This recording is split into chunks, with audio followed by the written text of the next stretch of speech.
For me,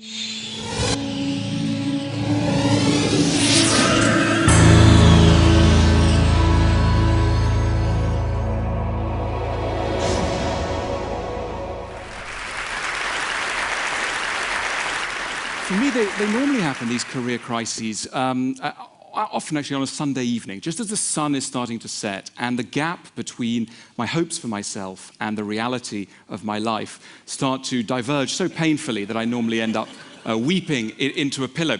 I'm mentioning all this because I think this is not merely a personal problem. You may think I'm wrong in this, but I think that we live in an age when our lives are regularly punctuated by career crises, by moments when what we thought we knew about our lives, about our careers, comes into contact with a threatening sort of reality. It's perhaps easier now than ever before to make a good living. It's perhaps harder than ever before to stay calm, to be free of career anxiety. And I want to look now, if I may, at some of the reasons why we might be feeling anxiety about our careers, why we might be victims of these career crises as we're weeping softly into our pillows. One of the reasons why we might be suffering is that we are surrounded by snobs. Now, in a way, I've got some bad news, particularly for anybody who's come to Oxford from abroad. There's a real problem with snobbery because sometimes people from outside the UK imagine that snobbery is a distinctively UK phenomenon fixated on country houses and titles. The bad news is that's not true. Snobbery is a global phenomenon. We're a global organization. This is a global phenomenon.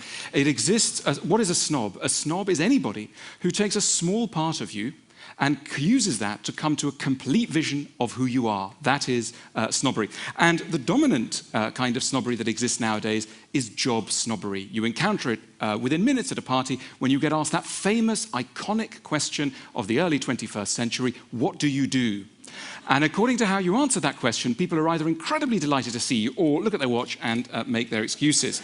Now, the opposite of a snob is your mother. Not necessarily your mother, or indeed mine, but as it were the ideal mother. Somebody who doesn't care about your achievements. But unfortunately, most people are not our mothers. Most people make a strict correlation between how much time and, if you like, love, not romantic love, though that may be something, but love in general, respect, they are willing to accord us. That will be strictly defined by our position in the social hierarchy. And that's a lot of the reason why we care so much about our careers and indeed start caring so much about material goods. You know, we're often told that we live in very materialistic times, that we're all greedy people. I don't think we are particularly materialistic. I think we live in a society which has simply pegged certain emotional rewards to the acquisition of material goods. It's not the material goods we want, it's the rewards we want.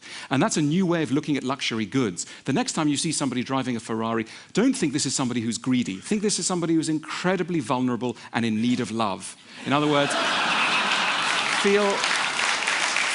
feel sympathy rather than contempt. There are other reasons.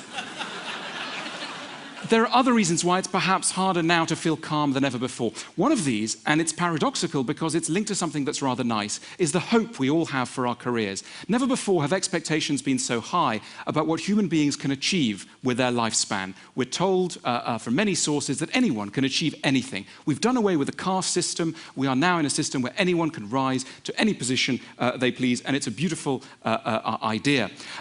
Along with that has come a spirit of equality. We're all basically equal. There are no strictly defined kind of hierarchies. There's one really big problem with this, and that problem is envy. Envy, it's a real taboo to mention envy, but if there's one dominant emotion in modern society, that is envy, and it's linked to the spirit of equality. Let me explain. I think it would be very unusual for anyone here or anyone watching to be envious of the Queen of England. Even though she's much richer than any of you are, and she's got a very large house, the reason why we don't envy her is because she's too weird. She's simply too strange. We can't relate to her. She speaks in a funny way. She comes from a sort of odd place. So we can't relate to her. And when you can't relate to somebody, you don't envy them. The closer two people are in age, in background, in the process of identification, the more there's a danger of envy, which is incidentally why none of you should ever go to a school reunion, because there is no stronger reference point than people one was at school with. But the problem generally of modern society is that it turns the whole world into a school. Everybody's wearing jeans, everybody's the same, and yet they're not. So there's a spirit of equality combined with deep inequalities, which can make for a very stressful situation. It's probably as unlikely that you would nowadays become as rich and famous as Bill Gates as it was unlikely in the 17th century that you would accede to the ranks of the French aristocracy. But the point is, it doesn't feel that way. It's made to feel by magazines and other media outlets that if you've got energy, a few bright ideas about technology, a garage, you too could start a major thing. And the consequences of this problem make themselves felt in bookshops. When you go to a large bookshop and look at the self-help sections, as I sometimes do, if you analyze self-help books that are produced in the world today, there are basically two kinds. The first kind tells you, you can do it, you can make it, anything's possible. And the other kind tell you how to cope with what we politely call low self-esteem, or impolitely call feeling very bad about yourself. There's a real correlation between a society that tells people that they can do anything and the existence of low self-esteem. So that's another way in which something that's quite positive can have a nasty kickback. There's another reason why we might be feeling more anxious about our careers, about our status in the world today than ever before. And it's again linked to something nice. And that nice thing is called meritocracy. Now, everybody, all politicians on left and right, agree that meritocracy is a great thing, and we should all be trying to make our societies really, really meritocratic. In other words, what is a meritocratic society? A meritocratic society is one in which if you've got talent and energy and skill, you will get to the top. Nothing should hold you back. It's a beautiful idea. The problem is, if you really believe in a society where those who merit to get to the top, you'll also, by implication, and in a far more nasty way, believe in a society where those who deserve to get to the bottom also get to the bottom and stay there. In other words, your position in life comes to seem not accidental, but merited and deserved. And that makes failure seem much more crushing. You know, in the Middle Ages, in England, when you met a very poor person, that person would be described as an unfortunate. It's literally someone who had not been blessed by fortune, an unfortunate. Nowadays, particularly in the United States, if you meet someone at the bottom of society, they may unkindly be described as a loser. There's a real difference between an unfortunate and a loser, and that shows 400 years of evolution in society and our belief in who is responsible for our lives. It's no longer the gods, it's us. We're in the driving seat. That's exhilarating if you're doing well, and very crushing if you're not. It leads, in the worst cases, in the analysis of sociologists like Emil Durkheim, it leads to increased rates of suicide. There are more suicides in developed, individualistic countries than in any other part of the world. And some of the reason for that is that people take what happens to them extremely personally. They own their success, but they also own their failure. Is there any relief from some of these pressures that I've just been outlining? I think there is. I just want to turn to a few of them. Let's take meritocracy. This idea that everybody deserves to get where they get to. I think it's a crazy idea, completely crazy. I will support any politician of left and right with any halfway decent meritocratic idea. I'm a meritocrat in that sense. But I think it's insane to believe that we will ever make a society that is genuinely meritocratic. It's an impossible dream. The idea that we will make a society where literally everybody's graded, the good at the top and the bad at the bottom, and it's exactly done as it should be, is impossible. There are simply too many random factors. Accidents of birth, accidents of things dropping on people's heads, illnesses, etc. We will never get to grade them, never get to grade people as they should. I'm drawn to a lovely quote by St. Augustine in the City of God, where he says, it's a sin to judge any man by his post. In modern English, that would mean it's a sin to come to any of you who you should talk to dependent on their business card.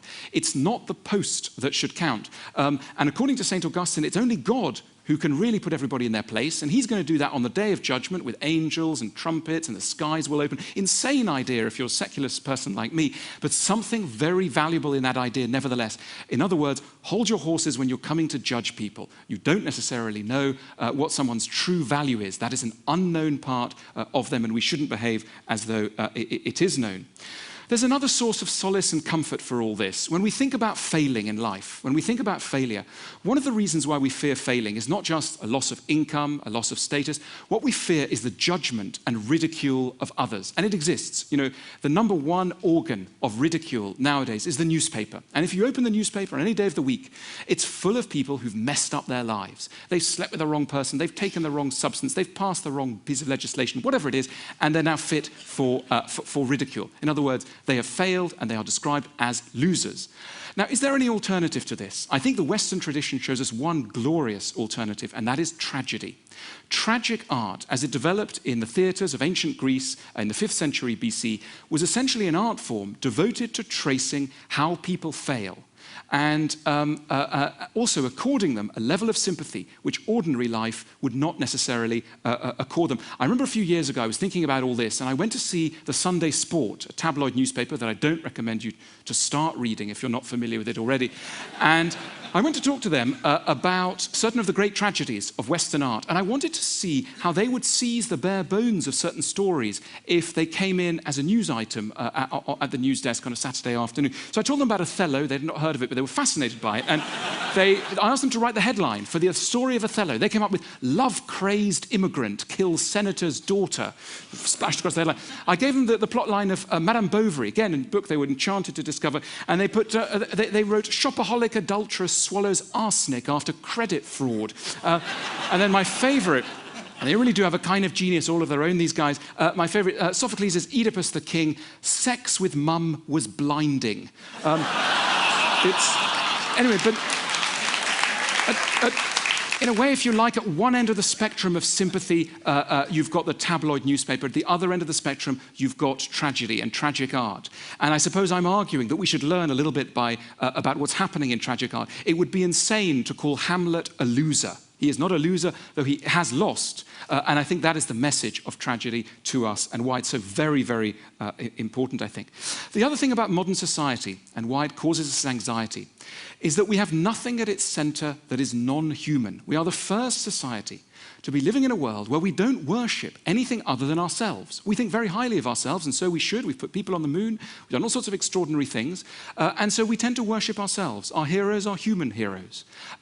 That's a very new situation.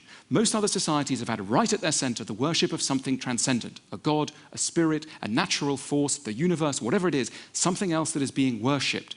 We've slightly lost the habit of doing that, which is, I think, why we're particularly drawn to nature. Not for the sake of our health, though it's often presented that way, but because it's an escape from the human anthill. It's an escape from our own competition and our own dramas. And that's why we enjoy looking at glaciers and oceans and contemplating the earth from outside its perimeters, etc. We like to feel in contact with something that is non-human and that is so deeply important to us. What I think I've been talking about really is success and failure. And one of the interesting things about success is that we think we know what it means. If I said to you that there's somebody behind the screen who's very, very successful, certain ideas would immediately come to mind. You would think that person might have made a lot of money, achieved renown in some field. My own theory of success, and I'm somebody who's very interested in success. I really want to be successful. I'm always thinking, how can I be more successful? But as I get older, I'm also very nuanced about what that word success might mean. Here's an insight that I've had about success. You can't be successful at everything. We hear a lot about talk about work-life balance nonsense. You can't have it all. You can't. So any vision of success has to admit what it's losing out on, where the element of loss is. And I think any wise life will accept, as I say, that there's going to be an element where we're not succeeding. And the thing about a successful life is that a lot of the time our ideas of what it would mean to live successfully are not our own. They're sucked in from other people, chiefly if you're a man, your father, and if you're a woman, your mother. Psychoanalysis has been drumming home this message for about 80 years. No one's quite listening hard enough, but I very much believe that that's true. And we also suck in messages from everything from the television to advertising to marketing, etc. These are hugely powerful forces that define what we want and how we view ourselves. When we're told that banking is a very respectable profession, a lot of us want to go into banking. When banking is no longer so respectable, we lose interest in banking. We are highly open to suggestion. So what I want to argue for is not that we should give up on our ideas of success, but we should make sure that they are our own. We should focus in on our ideas and make sure that we own them, that we are truly the authors of our own ambitions. Because it's bad enough not getting what you want, but it's even worse to have an idea of what it is you want and find out at the end of the journey that it isn't in fact what you wanted all along. So I'm going to end it there, but what I really want to stress is, by all means, success, yes, but let's accept the strangeness of some of our ideas. Let's probe away at our notions of success. Let's make sure our ideas of success are truly our own. Thank you very much.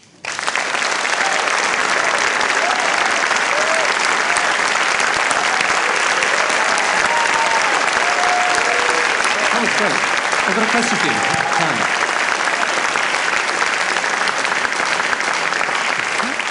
that was fascinating. But how do you reconcile this idea of someone being bad to think of someone as a loser with the idea that a lot of people like of, seizing control of your life, and that a society that encourages that perhaps has to have some winners and losers?